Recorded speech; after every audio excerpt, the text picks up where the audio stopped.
धुंडीराज गोविंद फाळके उर्फ दादासाहेब फाळके यांचा 30 एप्रिल म्हणजे आज जन्मदिवस. चित्रपट निर्मिती करणारे महाराष्ट्रातील व भारतातील पहिली व्यक्ती म्हणून त्यांना भारतीय चित्रपटांचा जनक मानलं जातं.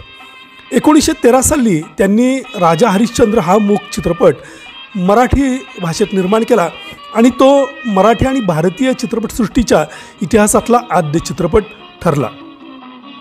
1913 ते 1937 पर्यंत 19 वर्षाच्या कारकिर्दीत त्यांनी 95 फीचर लांबीचे म्हणजे पूर्ण लांबीचे चित्रपट आणि 27 लघुपट बनवले.